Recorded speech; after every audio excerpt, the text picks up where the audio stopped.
Pride Lok Sabha सचिवालय से कृपया उन्हें स्मृति चिन्ह प्रदान करें। साथ ही उन्हें एक शॉल प्रदान करें आशीर्वाद रूप में।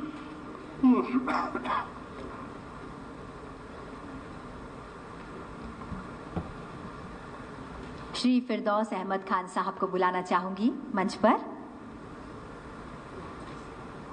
कृपया उन्हें स्मृति चिन्ह और शॉल आशीर्वाद रूप में प्रदान करें। साथ ही बुलाना चाहूंगी श्री ठाकुर दास जी को। फिरदौस अहमद खान साहब को आशीर्वाद और उसके पश्चात मंच पर सादर आमंत्रित करूंगी श्री ठाकुर दास जी को। और मान्यवर, आपसे सादर अनुरोध, कृपया आप श्री ठाकुर दास जी को स्मृति चिन्ह प्रदान करें एवं उन्हें आशीर्वाद प्रदान करें। इस कार्यक्रम के कवरेज हेतु संसद टीवी की टीम भी यहां मौजूद है। मैं सादर आमंत्रित करूंगी संसद टीवी के सदस्यों को भी। सर्वप्रथम बुलाना चाहूंगी श्री राकेश कुमार जी को। राकेश कुमार जी तत्परता के साथ यहां पर सभी कार्य करते हुए प्रोड्यूसर संसद टीवी को एक स्मृति चिन्ह और आशीर्वाद रूप में एक शॉल प्रदान करते हुए माननीय उपसभापति श्री हरिवंश जी सदा ही अपना आशीर्वाद सभी को प्रदान करते हैं। बुलाना चाहूंगी कैमरा पर्सन श्री महावीर सिंह जी को। कृपया मंच पर आए। विनोद कुमार जी, विनोद जी कृपया जाइए। बुलाना चाहूंगी ए श्रीनिवास राव जी को। लाल मोहर जी, अंबिका प्रसाद जी, कन्नपति श्रीनिवास जी, राजीव कुमार सिंह जी, वीर बहादुर यादव जी।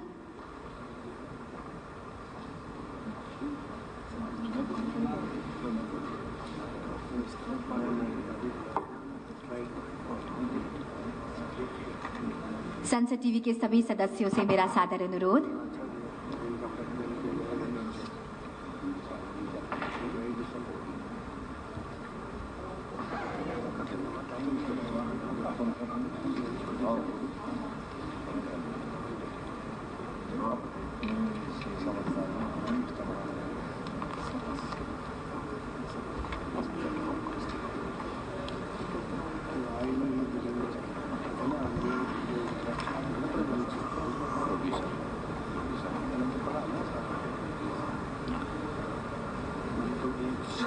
और अपने मधुर वाणी से और बहुत ही शानदार प्रक्रियाओं के आत्मसात से जो इस कार्यक्रम को 2 दिन तक चला रही थी मैडम दीक्षा कौली जी, सुश्री कृपया आप आए और स्मृति चिन्ह स्वरूप ये उपहार स्वीकार करें और आप सब तालियां बजाएं।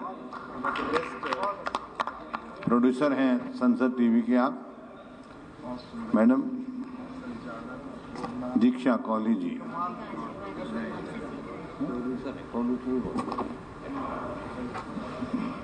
प्रोड्यूसर हैं आप HR के।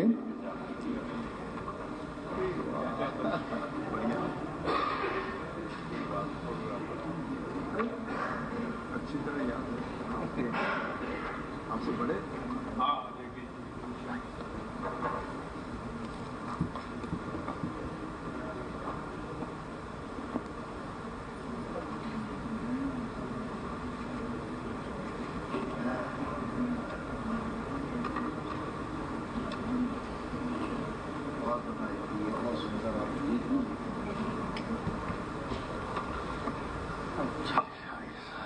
बहुत बहुत धन्यवाद मान्यवर और स्वागत और सम्मान और आपका आशीर्वाद हमें प्रदान हुआ। बहुत बहुत धन्यवाद।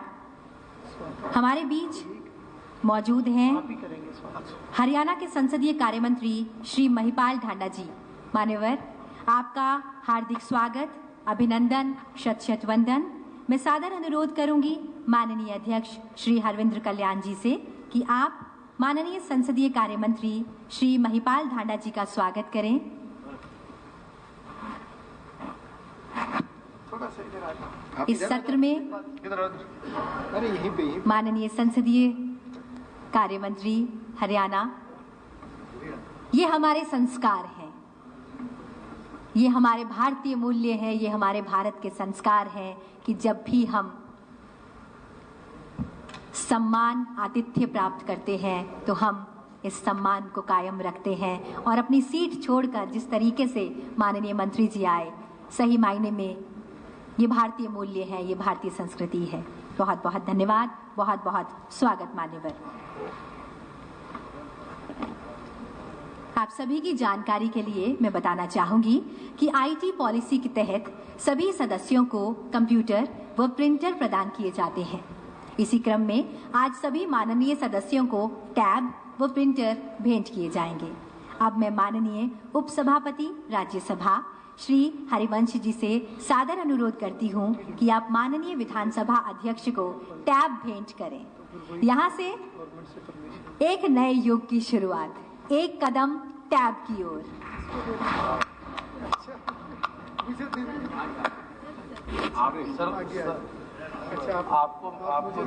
डिजिटल इंडिया में जहां हम बिल्कुल पेपरलेस हो चले हैं, वहां पर हरियाणा विधानसभा ने निश्चित रूप से नई मिसाल कायम की है, लेकिन अब एक कदम और प्रगति की ओर है, तकनीक और टेक्नोलॉजी की ओर बढ़ते कदम। अब मैं माननीय विधानसभा अध्यक्ष जी से अनुरोध करूंगी कि आप माननीय उपाध्यक्ष श्री डॉक्टर लाल कृष्ण लाल मिड्ढा जी को टैब प्रदान करें।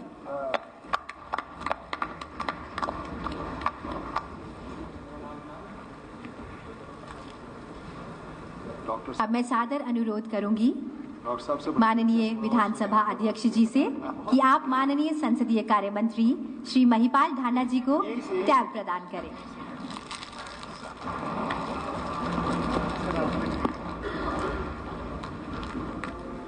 बहुत आग लग गई। आजकल जरूरी है ये बता देना, बाकियों को मेरा सादर अनुरोध है श्री बलवंत जी से कि कृपया आप मंच पर आएं। साथ ही मेरा सादर अनुरोध माननीय विधानसभा अध्यक्ष जी से कि आप माननीय श्री बलवंत सिंह जी को टैब भेंट करें। श्री बलवंत सिंह जी मंच पर आते हुए एक नए युग की शुरुआत, एक नया कदम, और आपकी तालियों के साथ इस नए कदम का स्वागत करता हुआ ये पूरा सदन। मैं क्षमा चाहती हूँ, जगह की कमी होने के कारण हम सभी सदस्यों को कंप्यूटर व प्रिंटर विधानसभा के रिसेप्शन पर ही दे पाएंगे। आप सभी माननीय विधायकगण से सादर अनुरोध है कि कृपया आप अपने कंप्यूटर व प्रिंटर हरियाणा विधानसभा के रिसेप्शन से आज प्राप्त जरूर करें।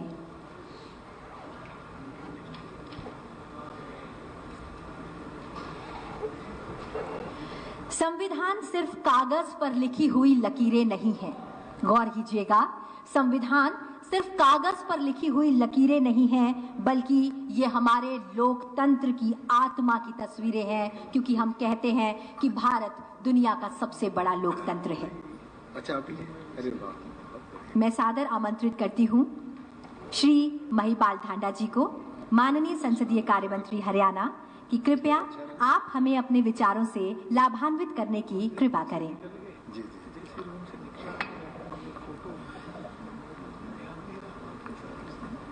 राज्यसभा से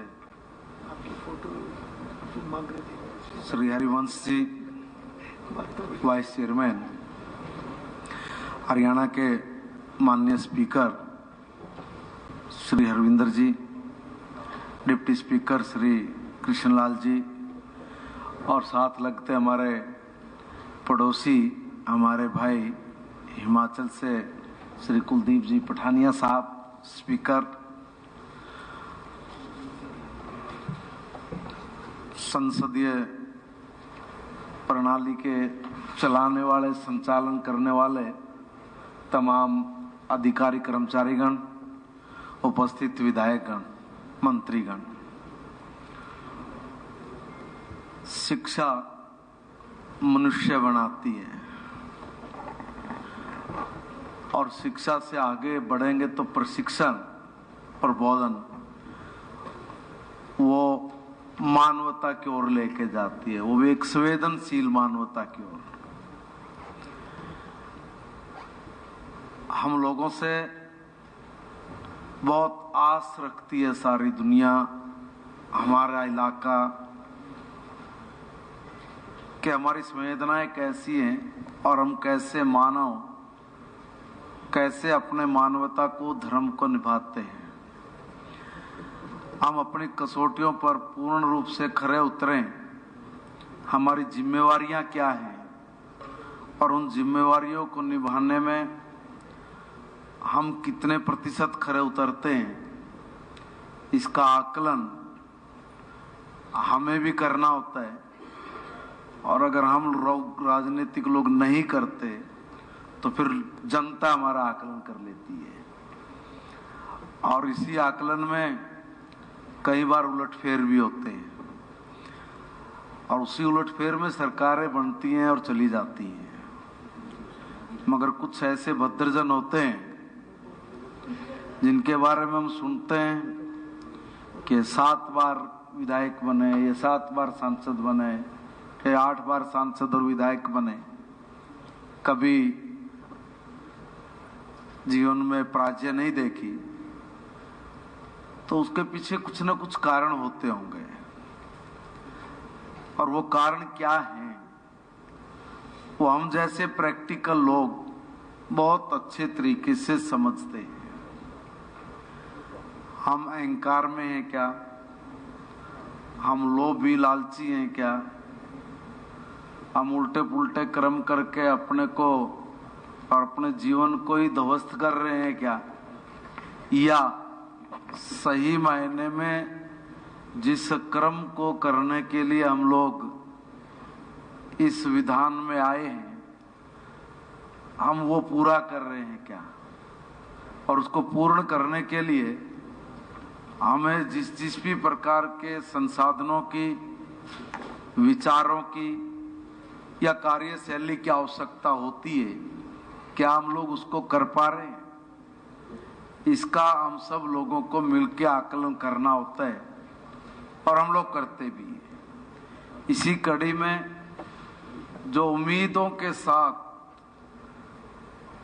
जो लोगों को एक राह होती है कि हम लोगों को कल्याणकारी नीतियां मिलेंगी, कल्याणकारी कानून मिलेंगे, कल्याणकारी सरकार के माध्यम से हम उन तमाम पॉलिसीज का, नीतियों का लाभ ले पाएंगे जिसकी हम लोगों को आवश्यकता है।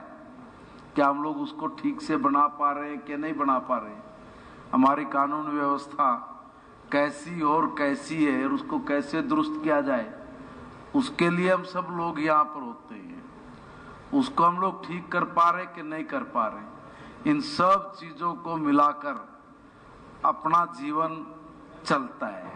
हम लोगों का जीवन यही है कि हम लोग सब ये करें, इसके लिए हम अपने आप को खपाएं, गलाएं, आगे बढ़ाएं, तभी जाकर हम लोग कह सकते कि हम लोग एक पारदर्शी प्रशासन के साथ लोगों को न्याय के साथ उनकी जिंदगी को खुशहाल बना रहे हैं, उनकी खुशियों में कुछ हम लोग सहयोग कर रहे हैं।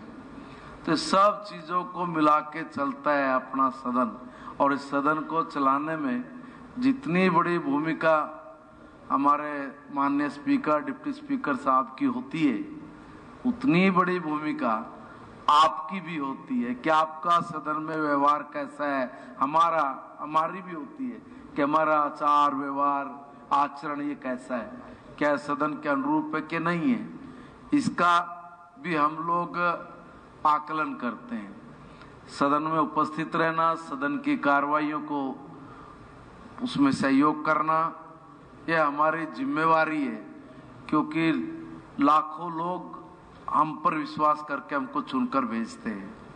मुझे पूर्ण उम्मीद है कि इस प्रबोधन कार्यक्रम के माध्यम से हम लोगों ने बहुत कुछ सीखा है। बहुत सारे ऐसे विचार हमारे सामने आए हैं जिनकी हम लोगों को आवश्यकता थी। ऐसी बातें भी यहाँ से कही गई जिसमें हम लोगों को हमारे अधिकारों का भी और हमारे कर्तव्यों का भी दोनों का मिश्रण है, और दोनों की जानकारियां हम लोगों को बार बार अगर जानकारी में स्मृति में आती रहेंगी तो उससे हम लोगों का जीवन स्मूथली आगे बढ़ पाएगा और हम लोग अच्छे से जिस कार्य के लिए हम लोगों को चुनकर आए हैं उसको हम लोग अच्छे से कर पाएंगे।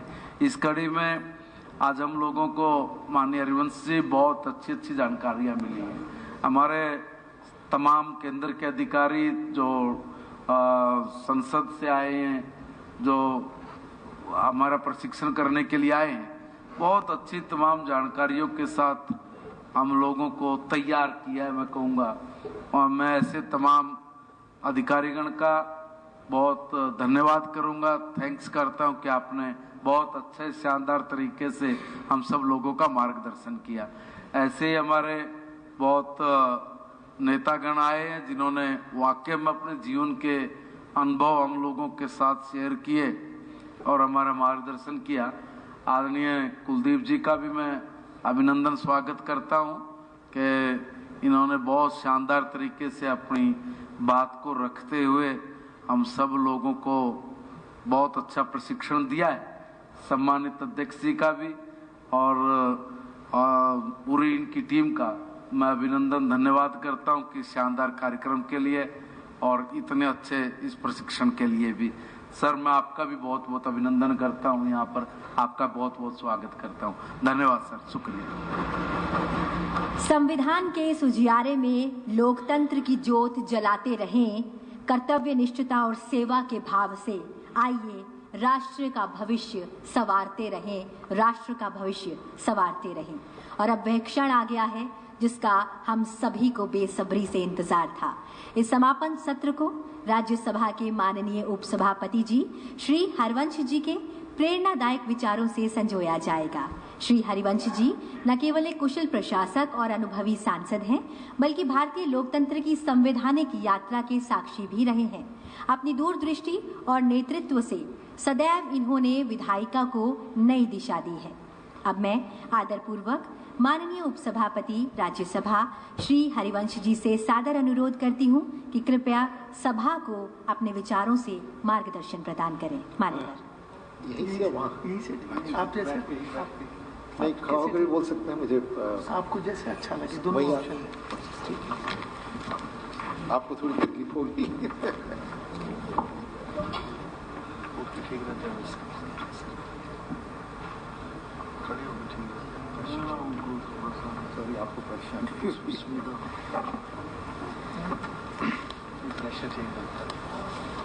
ये दूसरा ले लीजिए, ये हटा दें।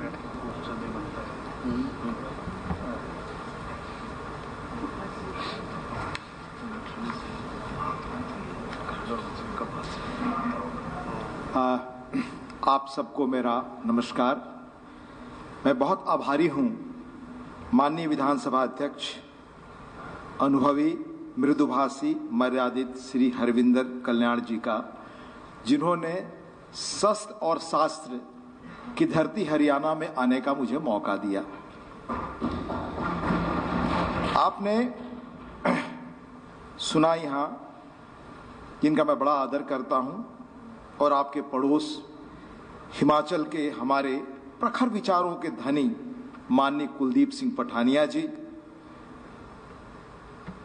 माननीय विधानसभा उपाध्यक्ष हरियाणा डॉक्टर कृष्णलाल मिड्ढा जी, उन्हें एयरपोर्ट से उनके साथ आने का मुझे सुखद संयोग मिला और बहुत उनकी अच्छी बातें सुनने का भी। माननीय संसदीय मंत्री श्री महिपाल जी, विधानसभा के सचिव सतीश कुमार जी, विधानसभा के सभी माननीय सदस्यगण, हमारे प्राइड के सभी अधिकारीगण जो आज पुरस्कृत हुए, उन्हें भी सबको बहुत बधाई,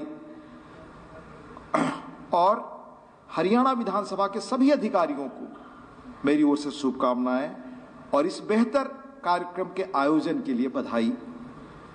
सबसे पहले मैं 15वीं विधानसभा की रहनुमाई के लिए चुने गए सभी नए विधायकों को मेरी ओर से बहुत बधाई।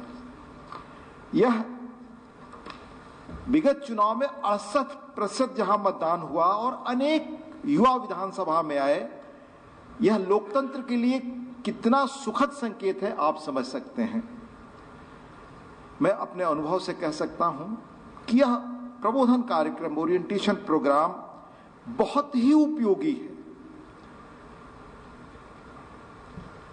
मैं थोड़ा सा इस विषय से अलग भटक कर कहूं, एक स्व अनुभव से, मैं पत्रकार के रूप में एक तत्कालीन प्रधानमंत्री जी के साथ मुझे पड़ोस के एक देश में जाने का मौका मिला पत्रकार के रूप में। उन लोगों ने, वहां की पार्टी ने उन्हें एक अपने यहां ट्रेनिंग सेंटर जो उनकी सेंट्रल पार्टी का था वहां निमंत्रित किया।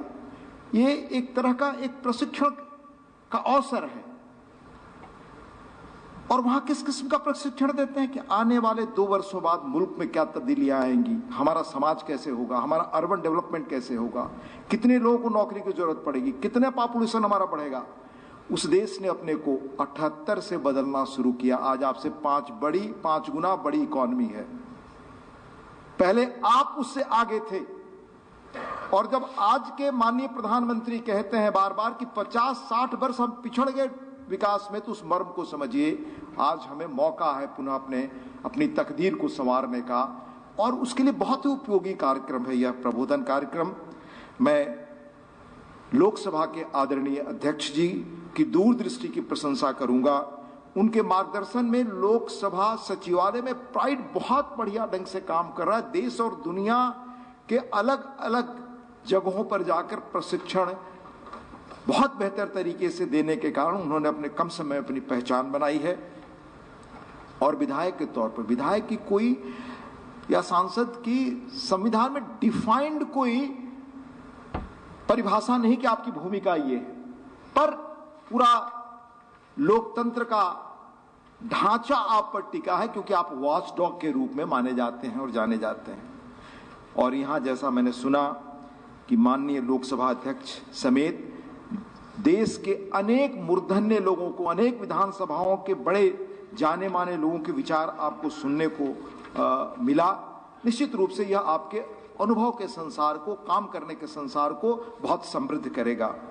मैं आने के पहले हरियाणा विधानसभा, जो नई विधानसभा आई है, उसका फिगर देख रहा था। लगभग आपके यहाँ 40 विधायक पहली बार जीत कर आए हैं।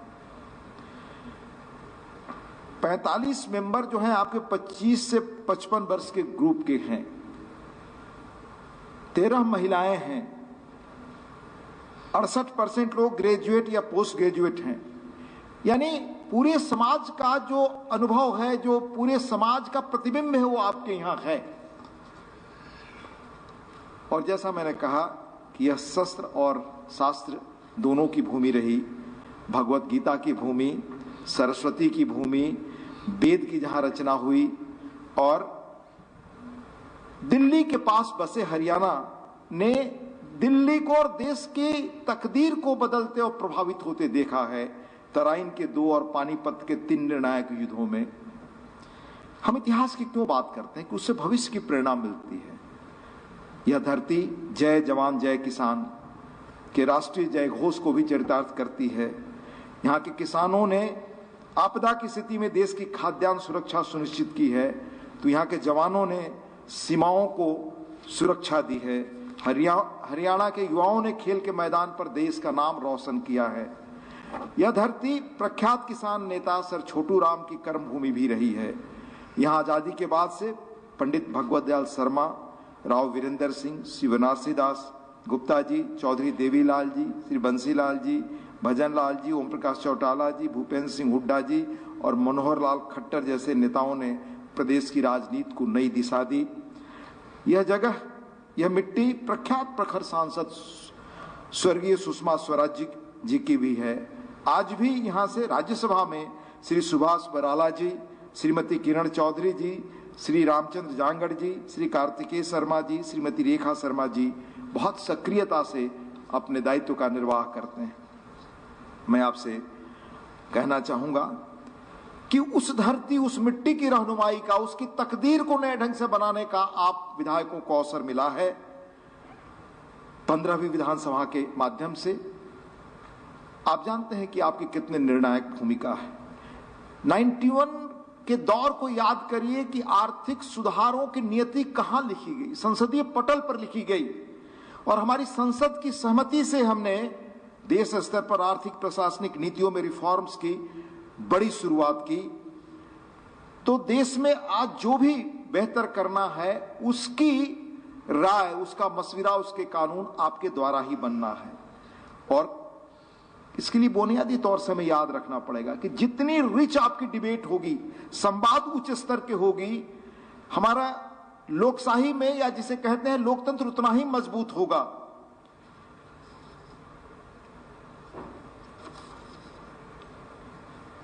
अक्सर आप विधायक के तौर पे सबसे बेहतर और सफल कैसे हों, वो निजी अनुभव से कुछ चीजें मैं आपसे शेयर करना चाहूंगा।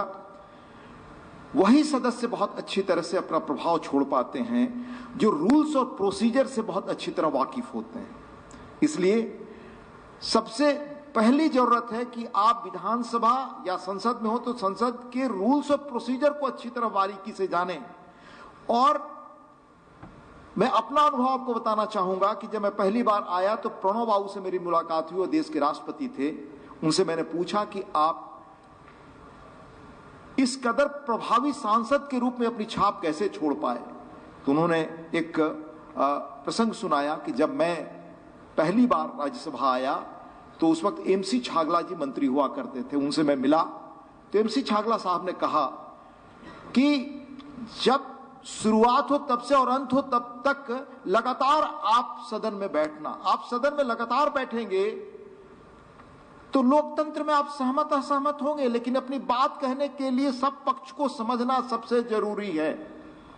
जब तक आप हर पक्ष के विचार को नहीं समझेंगे तब तक जो आपका ओरेटरी स्किल है वो बहुत बेहतर नहीं हो सकता, और क्या आपको कहना है आप अच्छी तरह से उसको उस मर्म को आप नहीं पकड़ सकते।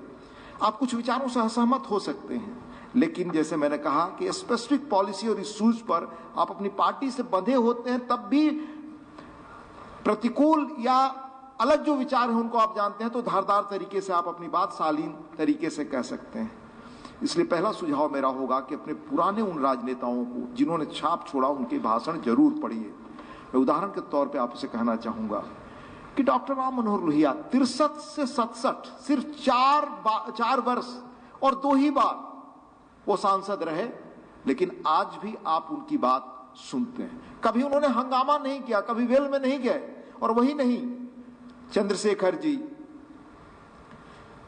और मैं नाम बताऊं आपको, अटल बिहारी वाजपेयी जी, प्रोफेसर हिरेन मुखर्जी जी, मधु दंडवते जी, मधुलिमय जी, मीनू मसानी जी, प्रकाशवीर शास्त्री, ज्योतिर्मय बसु, पीलू मोदी, सी सुब्रमण्यम, लालकृष्ण आडवाणी जी, प्रणब मुखर्जी जी, अभी हाल तक राज्यसभा में गुलाम नबी जी थे।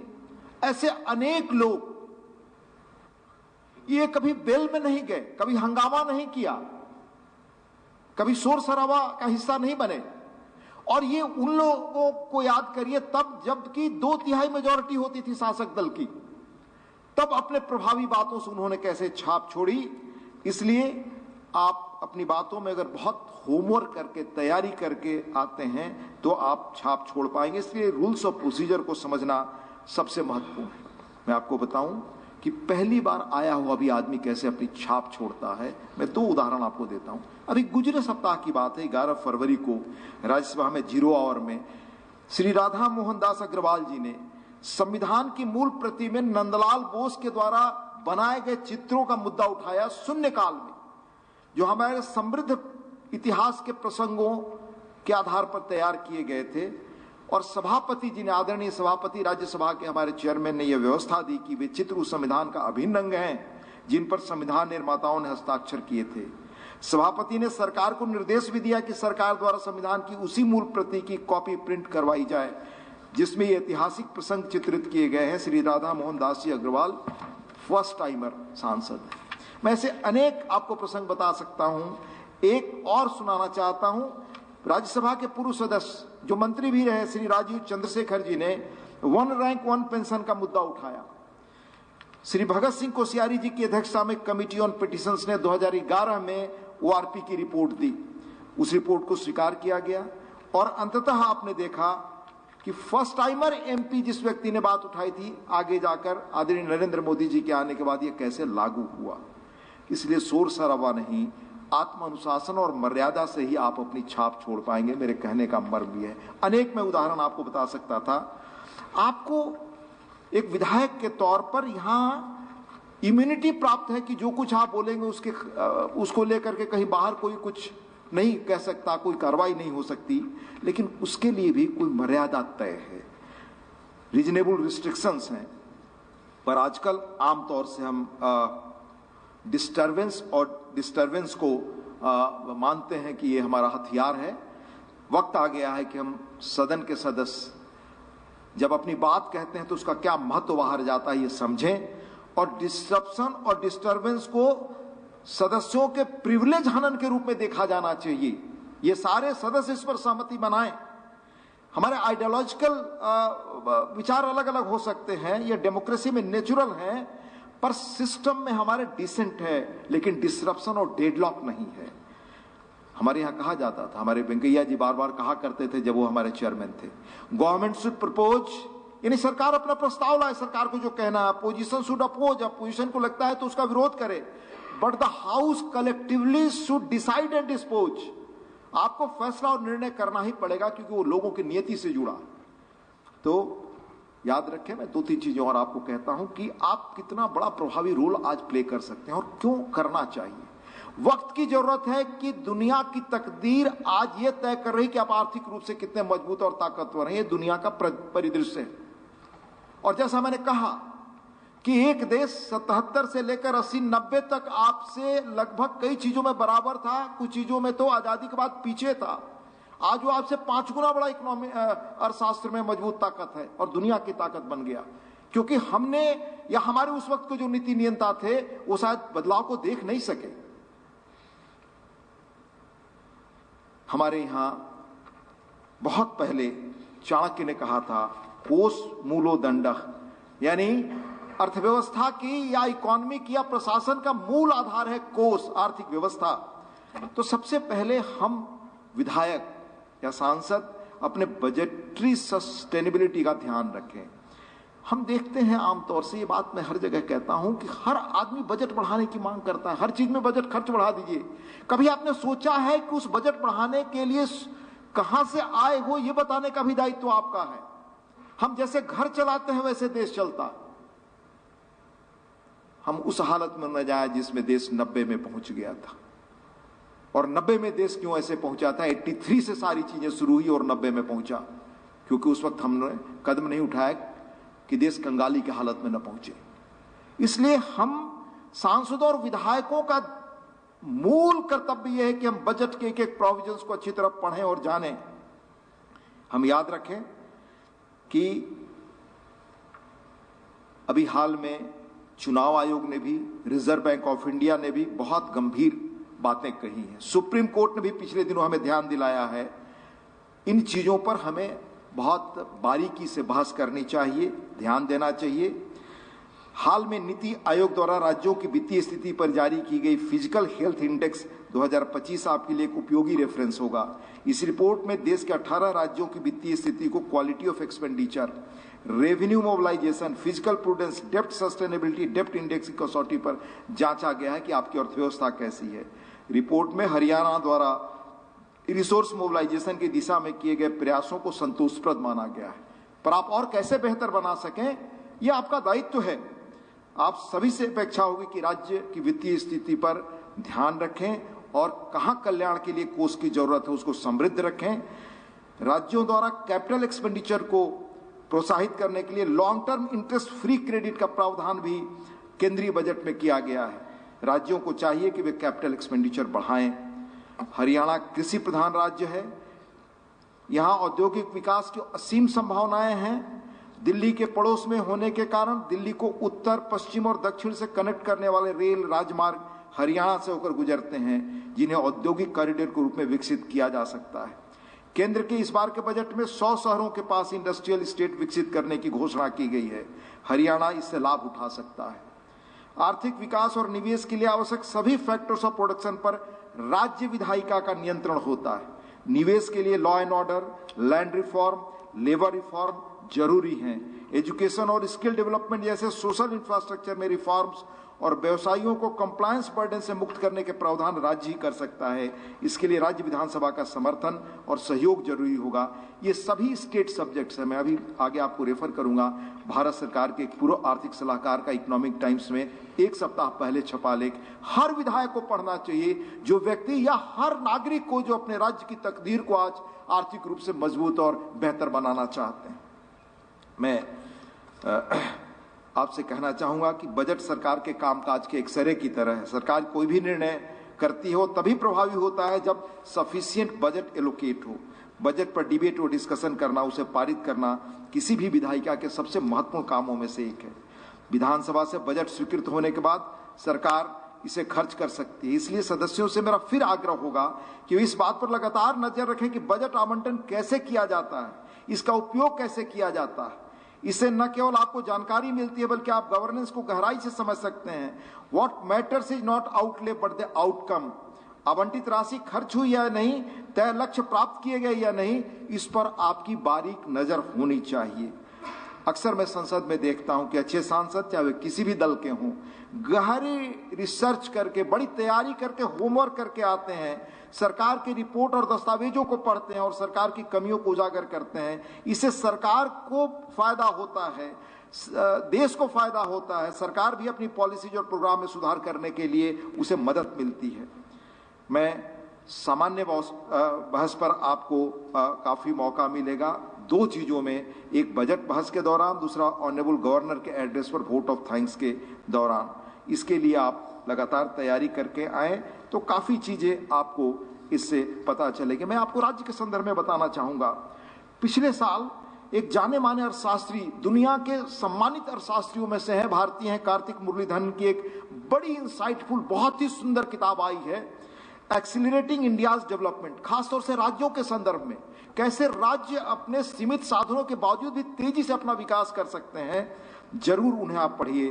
भारत में राज्य अपने सिटीजन्स के वेलफेयर के प्रयासों में सीमित संसाधनों के साथ कैसे इफिशिएंट उसका उपयोग करें और आगे जाएं, इसमें उल्लेख है।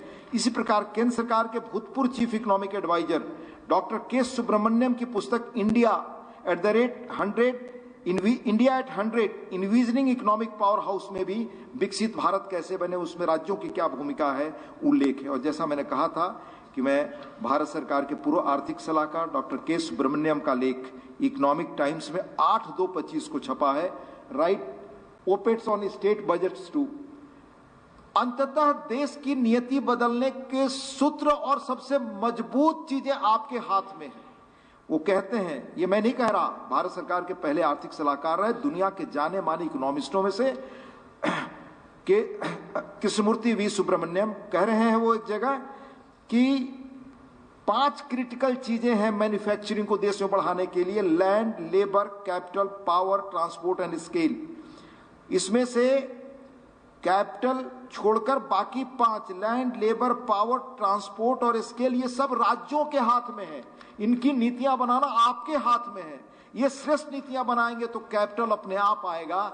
इन्होंने कहा है कि अब समय आ गया है कि राज्यों के बजट पर बहस हो, राज्यों के बजट पर निगाह लोगों की जाए, मीडिया की जाए, एक एक व्यक्ति की जाए कि किस रूप में राज्य के बजट काम कर रहे हैं। उन्होंने ये भी लिखा है कि ये सवाल पूछे जाएं, how many new jobs were created in the state over the last year, how many ranks did the state improve in the Niti Aayog ease of doing business ranking when compared to last year, what reforms are being proposed to create more jobs in the state, what is the percentage of improvement in average travel times as measured by Google over the last year, what steps in the state proposing in the budget to further reduce average travel time। यानी राज्य के अंदर यात्रा में पहले कितना समय लगता था, आज कितना लग रहा है। मैं एक आपको और चौंकाने वाली चीज बताता हूं। हमें ध्यान रखना चाहिए, ये डाटा है आपका ministry of statistical programme implementation का 2020-21 का। पूरे देश के टोटल जीडीपी का सिर्फ 13 जिले हैं, उनका आधा हिस्सा है उसमें। देश के पूरे टोटल जीडीपी में 13 जिलों का हिस्सा आधा 50% है। ये 20-21 का source ministry of statistics and programme implementation का डाटा है। उसमें किसका है? मुंबई, दिल्ली, कलकत्ता, बेंगलोर, पुणे, हैदराबाद, अहमदाबाद, चेन्नई, सूरत, थाने, जयपुर, नागपुर, नासिक, क्या हम ये संकल्प अपने अपने राज्य में नहीं कर सकते कि हम 4 जिला ऐसा खड़ा करेंगे 2 वर्षों में, 3 वर्षों में, जो जहां पर हमारी जीडीपी और बढ़े, जहां अवसर और बढ़े, जहां रोजगार और बढ़े। ये सब राज्यों के हाथ में, ये बार बार देश की इकोनॉमी से लेकर सब कर रहे हैं। आदरणीय प्रधानमंत्री जी ने भी 15 अगस्त को इस बार कहा था, और ये काम करने के लिए आपको बहुत सारी चीजें करनी पड़ेंगी। 2014 के बाद देश में जिस तेजी से बदलाव हो रहा है, कई चीजों में अगर वो 25-50 साल पहले शुरू हो गया होता तो आज ये मुल्क कहीं और होता, ये एक्सपर्ट्स कह रहे हैं। मैं आपको बताना चाहूंगा कि भारत में इधर हाल में जो इंफ्रास्ट्रक्चर रिवोल्यूशन हुआ है, उसकी कल्पना आप कर सकते हैं कि दुनिया के वो प्रतिष्ठित मैगजीन पश्चिम के जो सिर्फ भारत को क्रिटिकल नजरों से देखते हैं, वो कह रहे हैं भारत में जो इंफ्रास्ट्रक्चर रिवोल्यूशन हुआ वो कहीं और नहीं हुआ। लॉन्ग टर्म इंफ्रास्ट्रक्चर प्रोजेक्ट के साथ साथ सोशल इंफ्रास्ट्रक्चर के निर्माण पर भी 14 के बाद तेजी से काम हो रहा है। जैसे आयुष्मान भारत योजना के तहत गरीबी रेखा के नीचे के लोगों को, सीनियर सिटीजन्स के लिए एक्सपेंडेड इंश्योरेंस कवरेज, अब वो सबके लिए उपलब्ध है।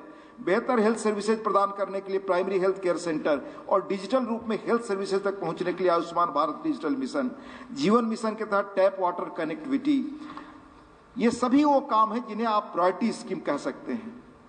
ये एक अच्छे विधायक को भी इन योजनाओं के बारे में जागरूक होना चाहिए, और वो अपने यहाँ एलोकेटेड बजट का क्या हिस्सा अपनी कॉन्स्टिट्यूंसी लेवल पर कैसे ले जाएं, ये काम जब तक वो सजग नहीं होंगे केंद्रीय योजनाओं के बारे में, तब तक वहां वो पहुंच नहीं सकता। ये आपको एक चीज और मैं आप अर्ज करूं, कभी आपने सोचा है, इस बार की इकोनॉमिक सर्वे में वर्णन है और इसमें सिफारिश की गई है कि सरकारें getting out of the way की एडमिनिस्ट्रेटिव फिलॉसफी अपनाएं, यानी राज्य भी उद्यम और नागरिकों को कंप्लायंस बर्डन से राहत दें, पुराने बने कानूनों के एक बार फिर से जांचें, उनकी जरूरत को परखें या उन्हें निरस्त करें, या फिर व्यवसाय व्यापार को सरल बनाने के लिए उनमें सुधार करें। औसतन हर साल विधानसभाएं 550 से अधिक कानून बनाती हैं। 2014 के बाद देश में लगभग 2000 कानूनों को संसद ने निरस्त किया। ये बड़ा काम हुआ है। ये वो कानून है जिनकी कोई प्रासंगिकता नहीं रह गई थी। हमें राज्यों के बारे में भी ये सोचना चाहिए कि अपने यहाँ हमने कितने पुराने कानूनों को निरस्त किया, क्यों हम सिर्फ नया कानून बनाते जा रहे हैं। पुराने कानून बंधन के रूप में किस रूप में आज उपयोगी है, नहीं है, उनको आप नहीं हटाएंगे तो ये दायित्व किसका है? ये दायित्व भी हमारा है। इसलिए कानूनों का समय समय पर रिव्यू करना ये हमारा दायित्व है। और सुप्रीम कोर्ट ने अभी जनवरी 25 में टिप्पणी इस पर की है। मैं उस टिप्पणी सुना देना चाहता हूं आपको। While hearing a matter on an election petition, Justice Suryakant, presiding over 2-judge bench in the Supreme Court, said, "For every law there should be a legislative review." I quote, "For every law there should be a legislative review. Reviews should not only be confined to judicial reviews. There should be legislative reviews of laws from time to time. You may have it every 20 years, 25 years और 50 years." ये supreme court की टिप्पणी है। मैं तो आपसे कहूंगा, अर्ज करूंगा कि दुनिया जिस तेजी से बदल रही है, अब टेक्नोलॉजिकल चेंज हो रहा है, उसमें ये हर 3-4 वर्षों में हमें बैठ करके इसकी समीक्षा करनी चाहिए। ओवरलैपिंग कानून, पुराने कानून अक्सर लोकल बिजनेस और लोगों के लिए चुनौती पैदा करते हैं। विधायक के रूप में आपके पास ऐसे मुद्दों को सरकार के ध्यान में लाने के लिए मंच और अवसर दोनों है। मसलन आपको बताऊं, जब मैं संसद में आया तो सड़क दुर्घटनाओं पर सारे पक्ष विपक्ष के लोग रोज हम सवाल उठाते थे। जब मैं गहराई में गया तो पता चला कि ये कानून में बदलाव हुए काफी वर्ष हो गए हैं, यानी देश में उदारीकरण हो गया। आपके लगभग 90 के बाद बड़ी मात्रा में गाड़ियां सड़कों पर आ गई, सड़कें पुराने कानून रह गए, आपके एक्सीडेंट्स बहुत बढ़ा। 2015 में सरकार उसके बदलाव के लिए कानून लाई। कानून बहुत बाद में पास हो पाया, वो एक अलग प्रसंग है। 15 में सरकार ने पेश किया था, 19 में पारित हुआ। लेकिन आज हालत क्या है? आज कहा जाता है दुनिया में सबसे अधिक एक्सीडेंट्स यूथ का लेकर बाकी चीजें हमारे यहां हो रही हैं। अगर हम ये एक्सीडेंट्स से रोक दें तो एक अनुमान है कि 2038 तक हमारी जीडीपी में लगभग 14% ऐसा माना जाता है, आकलन है कि 38 तक अगर रोड एक्सीडेंट्स को हम आधा करने में सफल रहे तो भारत की जीडीपी में संभावित रूप से 14% बढ़ोतरी हो सकती है। अंततः ये हमारे लोगों को सड़क दुर्घटना न हो, और खासतौर से यूथ्स बहुत उसके शिकार हो रहे हैं। ये दायित्व तो लॉ एंड ऑर्डर हमारे हाथ में हमें भी करना है केंद्र के साथ साथ। तो हम अपनी भूमिका को प्राइमरी रूप से, यही सारे अर्थशास्त्री आज कर रहे हैं और देश को टॉप इकोनॉमिस्ट कर रहे हैं जिनका मैं उल्लेख कर रहा हूं, ये कोई मैं नहीं कर रहा हूं। इसलिए राज्य स्तर पर भी कई कानून हैं जिनको समय के अनुरूप बनाना जरूरी है। उदाहरण के लिए दशकों तक भारत का ground water legislation Indian easement act 1882 जैसे कॉलोनियल एरा के फ्रेमवर्क द्वारा संचालित था। अनेक कानून अंग्रेजों के राज के दौरान बने, वो आज तक चल रहे थे। 14 के बाद बहुत सारी चीजें बदली, इंक्लूडिंग भारतीय दंड संहिता। उसी तरह से ये ground water legislation Indian easement act 1882 का था, कॉलोनियल एरा के फ्रेमवर्क द्वारा चल रहा था। नेशनल वाटर पॉलिसी ने पहली बार 70 में स्टेट्स को अडॉप्ट करने के लिए एक मॉडल बिल की रिकमेंडेशन किया। इस मॉडल बिल को 2005, 11, 16 में प्रकाशित बिल के साथ कई बार अपडेट किया गया।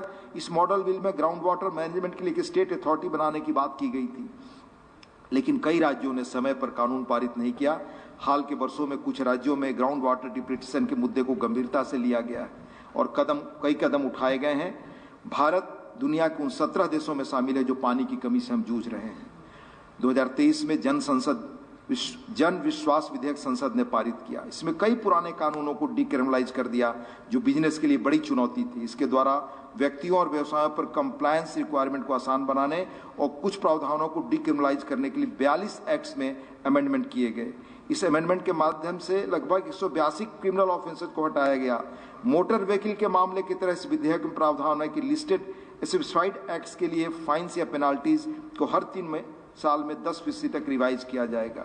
इस तरह से इस बजट में जन विश्वास बिल 2 लाने की घोषणा हुई है। इसमें भी पुराने विभिन्न कानूनों के तहत 100 अन्य प्रावधानों को डीक्रिमिनलाइज किया जाएगा। इस तरह राज्यों में प्रगतिशील कानून बनाने के लिए हमें तेजी से काम करना चाहिए। बहुत सारी चीजें हैं, पर मैं वो गए बगैर 2 बातें और आपसे अर्ज करना चाहूंगा। आने वाले मुद्दों पर सोचना भी हमारा ही फर्ज है। क्या चुनौतियां हैं? क्लाइमेट चेंज का बड़ा मुद्दा आ रहा है, टेक्नोलॉजिकल चेंज का बहुत तेजी से इश्यू आपके सामने आ रहा है। टेक्नोलॉजी चीजों को, हमारे जीवन को बदल रही है। उसके अनुसार हम कैसे काम करें, यह हमें सोचना पड़ेगा। भारत सरकार ने इसमें बहुत पहल की। डिजिटल कनेक्टिविटी के कारण युवा कारीगर, बुनकर विभिन्न बाजारों से जुड़ने में कामयाब हुए हैं। भारत के भीतर राज्य अपने उत्पाद ऑनलाइन बेचते हैं। इस तरह के विकास धीरे धीरे लेकिन लगातार हमारे जीवन की गुणवत्ता में सुधार कर रहे हैं। गवर्नेंस में टेक्नोलॉजी के प्रभाव में हम सोचते हैं तो कुछ चीजें दिमाग में आती हैं। आप याद करें, सबसे पहले एक समय था जब कहा जाता था कि लाभार्थियों तक जो पैसा हम केंद्र से भेजते हैं उसका सिर्फ 15 पैसा पहुंचता है, 85 पैसे बीच से चले जाते हैं। आज वो स्थिति नहीं रही। आधार इनेबल्ड सर्विसेज के विस्तार से इसमें व्यापक सुधार हुआ। केंद्र सरकार ने इंपॉर्टेंट डॉक्यूमेंट्स और सर्विसेज तक ऑनलाइन एक्सेस देने के लिए एक मोबाइल ऐप उमंग भी लॉन्च किया है। इलेक्टेड रिप्रेजेंटेटिव्स यानी हम विधायक या जो भी जनप्रतिनिधित्व का दायित्व जिन पर है, यह सुनिश्चित कर सकते हैं कि इसे विकास का लाभ हर आदमी तक पहुंचे। राज्य विधानसभा और संसद के कामकाज के तरीके में हाल के वर्षों में बहुत बदलाव आया है। आपने देखा, आपको भी कंप्यूटर और बाकी चीजें कैसे फ्रेंडली होना पड़ेगा। हमारे यहाँ पेपरलेस संसद में कम से कम काम हो रहा है। ये हम देखें, हमें समय के साथ चलना होगा। अंत में एक अवसर और जिसमें आपको अपनी जगह तलाशनी चाहिए कहकर मैं अपनी बात खत्म करूंगा। हमारे यहाँ कम लोगों ने ध्यान दिया है कि दुनिया की आर्थिक तकदीर कैसे बदल रही है और भारत में भी कैसे बदल रही है। इकोनॉमिस्ट दुनिया के उन मशहूर पत्रिकाओं में मानी जाती है जो दुनिया में विचार बनाने का काम करते हैं, ऐसा कहा जाता है। हालांकि ये वो सारी पत्रिकाएं हैं पश्चिम की जो भारत के खिलाफ एक अपने कारणों से सोचती हैं और काम करती हैं।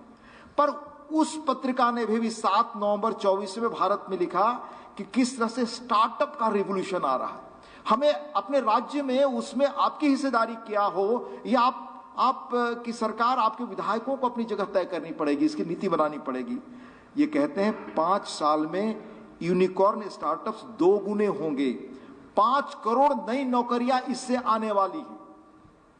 अंततः इस नई टेक्नोलॉजी में जो अवसर आने वाले हैं उनके लिए अगर आप तैयार नहीं होंगे तो आप हरियाणा कैसे और आगे बढ़े, इसके लिए मुकम्मल ढंग से योजना शायद आपकी न बन पाए। 2025 में ये आप देखेंगे, बिजनेस स्टैंडर्ड और इकोनॉमिस्ट इस खबर को एक और अखबार ने छापा था पूरा 25 नवंबर को, उसको जरूर पढ़िए भास्कर ने। 2025 में देश का स्टार्टअप इकोसिस्टम एक अहम मोड़ पर है। बीते वर्ष रिकॉर्ड आईपीओ और फंडिंग इसने देखी। 993 सौदों से करीब 1 लाख करोड़ रुपए इन लोगों ने जुटाए। इनोवेन द्वारा जारी इंडिया स्टार्टअप आउटलुक रिपोर्ट के अनुसार 24 में भारतीय स्टार्टअप इकोसिस्टम ने बाजार से $12 बिलियन जुटाए। 2025 में और अधिक संख्या में भारतीय स्टार्टअप आईपीओ लेकर आने वाले हैं। हुरन रिसर्च की रिपोर्ट के मुताबिक आगामी वर्षों में भविष्य के 152 यूनिकॉर्न 31 शहरों में होंगे। 5 साल में इनकी संख्या दोगुनी होगी। मार्केट रिसर्च एजेंसी मैकेंजी की रिपोर्ट, जो बहुत प्रतिष्ठित दुनिया की एजेंसी है, 2030 तक भारतीय स्टार्टअप 5 करोड़ से ज्यादा रोजगार जोड़ सकते हैं। इनमें इकोनॉमी में करीब 87 लाख करोड़ रुपए जोड़ने की क्षमता है। तब भारतीय इकोनॉमी $7 ट्रिलियन की होगी। 5 करोड़ नई नौकरियों में से 40-50 लाख सीधे स्टार्टअप से जुड़ी होंगी, 90 लाख से 1 करोड़ गिग वर्कर्स की होंगी, बाकी 3.5 करोड़ से 4 करोड़ नौकरियां प्रत्यक्ष रूप से जनरेट होंगी। यानी बीते दशक में कुल पैदा हुई नौकरियों में 20% स्टार्टअप से निकली हैं। आज भारत में हर घंटे एक स्टार्टअप लॉन्च हो रहा है। 118 यूनिकॉर्न की कुल वैल्यू 33 लाख करोड़ रुपए पहुंच जाएगी। 2015 में ये स्टार्टअप्स कुल 450 थे। ये दिल्ली, बेंगलोर जैसे महानगरों में सीमित थे। अब देश के 806 जिलों में से 779 में 1.5 से मिला के स्टार्टअप हैं। 50% से ज्यादा टीयर 2 और 4 शहरों में। टीयर 2 आप जानते हैं, जो टीयर 2 और 4 के शहर हैं, यानी मुख्य शहरों को छोड़कर जो उनसे कम जिनकी आर्थिक क्षमता है वो वाले शहर हैं, वहां भी अब ये स्टार्टअप शुरू हो रहे हैं। ये स्टार्टअप का अवसर है जहां हर 10 वर्षों के दौरान, गुजरे 10 वर्षों में हर घंटे के स्टार्टअप लॉन्च हुआ आपका। आज महिलाओं के नेतृत्व वाले 20 स्टार्टअप जल्दी ही यूनिकॉर्न होने वाले। यूनिकॉर्न यानी उसमें 5,000 करोड़ रुपए से अधिक की पूंजी आएगी। और ये स्टार्टअप अपने कर्मचारियों को करोड़पति बना रहे हैं। बहुत फिगर से मैं वो नहीं देना चाहता आपको। ये सब भारत में हो रहा है। इसमें हमारा राज्य कहाँ हो, हम कैसे आगे बढ़ें, ये जरूर हमें देखना चाहिए। यह स्टार्टअप कल्चर देश को आने वाले समय में बदलेगा। और आप जानते हैं, ये सारे स्टार्टअप में हमारे देश के IIT से निकले लड़के, हमारे देश के बच्चे, ये सब हमारे देश के लोगों के द्वारा हो रहा है, नौजवानों के द्वारा हो रहा है। और हरियाणा तो एक कृषि प्रधान राज्य है। कृषि केंद्र सरकार के प्राथमिकता क्षेत्र में है। इनोवेशन और एग्रीकल्चर एंटरप्रेन्योरशिप को केंद्र बढ़ावा दे रहा है। कृषि के क्षेत्र में स्टार्टअप्स की अपार संभावनाएं हुई। 2019-20 में महज 108 कृषि स्टार्टअप थे। 4 सालों में यह संख्या बढ़कर लगभग 500 हो गई है। इसमें हरियाणा कहाँ है, कैसे और आगे बढ़े, ये हमें देखना पड़ेगा। और इसकी तैयारी, इसके बहस का मंच, इसके लिए अनुरूप कानून बनाने की जगह सबसे उपयोगी, सबसे सार्थक तो हमारी विधानसभा ही है, क्योंकि विधानसभा ही राज्य की प्रगति की नीति लिख सकती है। आपने मुझे यहाँ आमंत्रित किया, अपना विचार रखने का अवसर दिया। बहुत बहुत आपका धन्यवाद, आभार। और मैं खास तौर से आपके विधानसभा अध्यक्ष जी का और आप सबका आभार व्यक्त करना चाहूँगा कि यहाँ आकर मुझे उन्होंने अपनी बात रखने का मौका दिया। बहुत बहुत धन्यवाद। बहुत बहुत धन्यवाद मान्यवर, आपका हम सभी को मार्गदर्शन प्राप्त हुआ। लोकतंत्र की पहचान है संवाद, सहमति और समर्पण। जहां प्रश्न होते हैं वहीं उत्तर भी मिलते हैं। ज्ञान से बढ़कर कोई शक्ति नहीं और संवाद से बढ़कर कोई समाधान नहीं। अब मेरा सादर अनुरोध माननीय हरियाणा विधानसभा अध्यक्ष श्री हरविंद्र कल्याण जी से कि मान्यवर आप इस सफल आयोजन के बाद धन्यवाद ज्ञापन प्रस्तुत करें।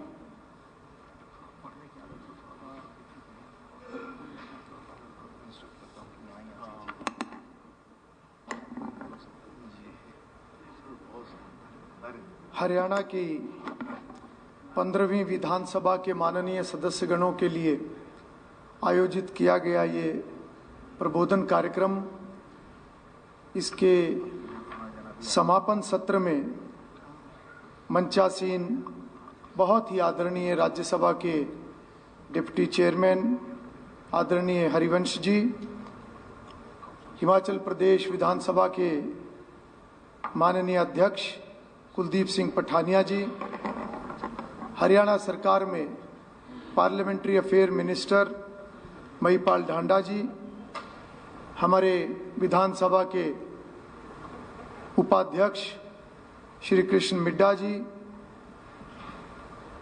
यहाँ पर उपस्थित मंत्री श्री अरविंद शर्मा जी, सभी माननीय विधायकगण, प्राइड, संसद टीवी की पूरी टीम, मैं उनका विशेष रूप से उनकी सराहना करूंगा, प्राइड भी और संसद टीवी भी, कि पूरी टीम ने जिस प्रकार से 2 दिन मेहनत करके और जिस कुशलता के साथ उन्होंने इस सारे कार्यक्रम को आगे बढ़ाया है, वो वास्तव में प्रशंसा के काबिल हैं। हमारे हरियाणा विधानसभा के सभी अधिकारीगण, कर्मचारीगण जो कई दिन से, बल्कि लगभग 1 महीने से तैयारियों में लगे हुए थे। परसों रात को जब मैं 10 बजे विधानसभा में राउंड लेने के लिए आया तो बड़ी संख्या में हमारे अधिकारी और कर्मचारी उस समय विधानसभा के अंदर इस प्रांगण में और अलग अलग जगहों पर जहां जहां उनकी ड्यूटी थी, सभी वो थे। मैं सभी को बहुत बहुत बधाई देना चाहूँगा उनकी मेहनत के लिए, और सभी मीडिया के साथीगण। आज इस समापन सत्र में मैं माननीय उपसभापति राज्यसभा आदरणीय हरिवंश जी का बहुत बहुत स्वागत दोबारा आप सभी की तरफ से करना चाहूँगा कि उन्होंने हमारे आमंत्रण को स्वीकार किया। पिछले दिनों में जब पटना के अंदर all India presiding officers conference हुई, मुझे उसमें जाने का अवसर मिला। पठानिया जी भी वहाँ पर थे और उसमें माननीय हरिवंश जी का जो संबोधन था वो इतना प्रभावी और इतना एक सभी पीठासीन अधिकारियों को एक ऊर्जा देने वाला था। तो पिछले दिनों में जब तारीख तय हुई तो मैंने उनके कार्यालय में संदेश छोड़ा कि ये तारीख 14 और 15 तारीख है जिसमें प्रबोधन कार्यक्रम होगा। अगर समापन सत्र में माननीय उपसभापति जी आ सके तो हमें बहुत अच्छा लगेगा। और मुझे अगले दिन मैसेज आया कि उनकी स्वीकृति आ गई है। मैं विशेष रूप से आपका आभार व्यक्त करूंगा कि इतने कम अंतराल में आपने अपने बहुत ही व्यस्त कार्यक्रमों में से समय निकाल कर आप आए। मुझे इस बात की जानकारी है कि आपके और भी बहुत सारे कार्यक्रम थे, परंतु आपने उन कार्यक्रमों में से अपना शेड्यूल पूरा एडजस्ट करके आप यहाँ पर आए हैं। और आपके यहाँ आने से निश्चित रूप से एक नई ऊर्जा का संचार हरियाणा विधानसभा के सभी माननीय सदस्यगणों का और सभी को उसका एक मिलेगा। आज मैं ये जरूर कहना चाहूँगा कि हमारा सौभाग्य है कि इस 2 दिवसीय प्रबोधन कार्यक्रम में किस प्रकार का मार्गदर्शन हमें मिला, किस प्रकार की जानकारियां हमें मिली। एक से एक अनुभवी, जिसकी शुरुआत हमारे माननीय लोकसभा अध्यक्ष श्री ओम बिरला जी ने की। उनके साथ साथ 4 राज्यों के माननीय अध्यक्षगण, जिसमें हिमाचल प्रदेश, गुजरात, पंजाब और उत्तर प्रदेश, हमारे वरिष्ठ केंद्रीय मंत्री, पूर्व के हमारे मंत्री रहे, हमारे सीनियर मेंबर ऑफ पार्लियामेंट्स, पूर्व के हमारे सांसद और कितने ही जो लोकसभा के सीनियर अधिकारी, उन सब से जो जानकारियां और मार्गदर्शन हमें मिला है, निश्चित रूप से इसका लाभ सभी सदस्यगणों को मिलेगा। बहुत सारे ऐसे विषय भी आए हैं जिस पर चर्चा भी हुई है, इंटरेक्शन भी हुई है और बहुत अच्छा संवाद जो हुआ है। उनमें से कुछ चीजें ऐसी हैं जो वास्तव में हमें एक जैसे कोई चीज हिट कर जाती है। माननीय अध्यक्ष उत्तर प्रदेश ने अपने वक्तव्य में एक बात कही जिसकी चर्चा हमने आज भी की, और मैं माननीय उपसभापति जी के सामने उस विषय को जरूर दोहराना चाहूंगा। विषय आचरण का था कि सदस्यों का आचरण कैसा होना चाहिए। तो उसमें उन्होंने एक वाक्य सुनाया कि एक बार उत्तर प्रदेश की विधानसभा के अंदर 2 सदस्यों ने अपने विरोध जताने के लिए अपने कपड़े उतारे, और अगली बात जो उन्होंने कही वो वास्तव में हिलाने वाली है कि कपड़े तो 2 सदस्यों ने उतारे थे, परंतु समाज की नजरों में सभी 450 माननीय सदस्यों के सबके कपड़े उतर गए थे। तो वास्तव में आचरण कैसा हो, एक बहुत बड़ा दायित्व हमें लोगों ने दिया है, जनप्रतिनिधि के नाते हम यहाँ पर आए हैं। एक विषय आज भी आया कि जनप्रतिनिधि चुने जाने के बाद कितने ऐसे विधायक, कितने ऐसे सदस्य हैं जो मन में ये ठानते हैं कि इस रोल के अंदर मैं बहुत अच्छा कानून बनाने में सहयोग करूंगा, मैं बहुत अच्छा बजट पास होने में मैं अपना योगदान दूंगा। ये ऐसी बहुत सारी बातें जो वास्तव में खास तौर पर बहुत बड़ी संख्या में नए सदस्य मौजूद रहे, मैं समझता हूं कि इनका आने वाले दिनों में प्रेरणा के नाते, मार्गदर्शन के नाते हम सभी को बहुत लाभ होगा। और विषय ये भी आया कि हमारी ताकत क्या है। कई बार किस्से कहानियों में सुनते हैं कि हाथी को उसकी ताकत का अंदाजा नहीं होता है, तो इसके ऊपर भी बड़ी सार्थक चर्चा हुई। मैं समझता हूं कि जैसे जैसे विधायक गणों की रुचि बढ़ेगी, जैसे जैसे अध्ययन का स्वभाव बढ़ेगा, तो वास्तव में एहसास होगा कि एक विधायिका की ताकत क्या है।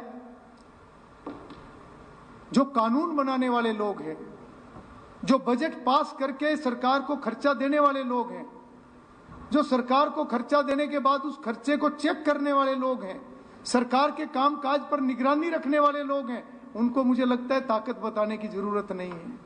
जरूरत है अपना अभ्यास बढ़ाने की, अपना अध्ययन का स्वभाव बनाने का। बहुत अच्छी बात सर आपने की, हमें रूल्स ऑफ प्रोसीजर उसकी पूरी जानकारी होनी चाहिए। हम जो भी बात सदन के अंदर रखें, हम बिल्कुल उनको एक अच्छी परंपराएं जो आज तक स्थापित हुई हैं उसके अनुसार हम आगे बढ़ें। हम नियमों के हिसाब से अपनी बात को आगे बढ़ाने का काम करें। प्रधानमंत्री श्री नरेंद्र मोदी जी, उन्होंने एक समय में, उनके वक्तव्य में मैंने सुना, और उनका एक सपना भी है जिसको माननीय अध्यक्ष ओम बिरला जी और माननीय उपसभापति जी सब मिलकर आगे बढ़ा रहे हैं। एक संकल्प है, वन नेशन वन लेजिस्लेशन। किस प्रकार से हमारे पूरे भारत देश की पार्लियामेंट, सभी विधानमंडल एक प्लेटफॉर्म पर आए, एक ऐसा प्लेटफॉर्म जिसमें असम की जानकारी हरियाणा को हो, हरियाणा की जानकारी कर्नाटक को हो, अच्छी प्रैक्टिसेस कहां पर है उसको सब मिलकर फॉलो करें, नए नए टॉपिक्स हर सदस्य, जैसे माननीय उपसभापति जी ने अभी कहा, कौन सदस्य किस विषय पर बोलना चाहता है। जब उस एक प्लेटफॉर्म पर सब आएंगे, एक डिजिटल प्लेटफॉर्म, एक पोर्टल ऐसा होगा जो आर्टिफिशियल इंटेलिजेंस के माध्यम से हर टॉपिक उसके अंदर होगा, हर सीनियर पार्लियामेंटेरियन की स्पीच उसके अंदर होगी, किस विषय पर कौन बोला, कब बोला, क्या उन्होंने कहा। इस दिशा में आगे चीजें बढ़ रही हैं। और मैं बताना चाहूंगा कि इसमें हरियाणा की विधानसभा ने भी पिछले दिनों में एक इस विषय को आगे बढ़ाने का काम किया है, और आपके सहयोग की आगे जरूरत होगी। आपका सहयोग होगा तो निश्चित रूप से हम इस विषय पर आगे बढ़ने का काम करेंगे। मैं अंत में डॉक्टर राजेंद्र प्रसाद जी की उस बात को फिर से दोहराना चाहूंगा जिसमें उन्होंने कहा था कि वो लोग भाग्यशाली हैं जिनको संविधान के संचालन का अवसर मिलता है। उस नाते से हम सब सौभाग्यशाली हैं। एक और बात भी मैंने सुनी है, नेता कौन होता है? एक नेता, एक अच्छा नेता वो होता है जो उम्मीदें जगाता है और उन उम्मीदों को पूरा करने के लिए कठिन परिश्रम भी करता है। यह हम सब के लिए आत्मचिंतन का विषय है। लोगों ने बहुत उम्मीद के साथ हमें अपना प्रतिनिधि चुना है। संविधान की प्रस्तावना के पहले कुछ शब्द अगर हम ध्यान रखें, हम भारत के लोग, we the people of India, असली ताकत वो है, सुप्रीम वो हैं, हम केवल उनके प्रतिनिधि हैं। चाहे सार्थक चर्चा की बात है, चाहे हाउस की सिटिंग बढ़ाने की बात है, चाहे कमेटीज की वर्किंग को और प्रभावी बनाने की बात है, इसके लिए कोई नए कानून की जरूरत नहीं। हम सबको ही मिलकर इस दिशा में आगे बढ़ना होगा। मैं पुनः माननीय उपसभापति राज्यसभा आदरणीय हरिवंश जी का, स्पीकर हिमाचल प्रदेश श्री कुलदीप सिंह जी का आभार व्यक्त करता हूं, और तमाम जितने भी बड़े सीनियर लोग यहाँ पर आए हैं, उन सब का भी पुनः आभार व्यक्त करते हुए मैं अपनी बात को समाप्त करूंगा। आज हम संकल्प लेकर जाएं कि प्रधानमंत्री जी का जो एक विकसित भारत का संकल्प है, जिसमें पूरा देश आज जुड़कर आगे बढ़ रहा है, हम भी विधायक के नाते, सदस्य के नाते उसमें अपना योगदान सुनिश्चित करें। इतनी बात कहकर मैं अपनी बात को समाप्त करूंगा। सभी का बहुत बहुत धन्यवाद।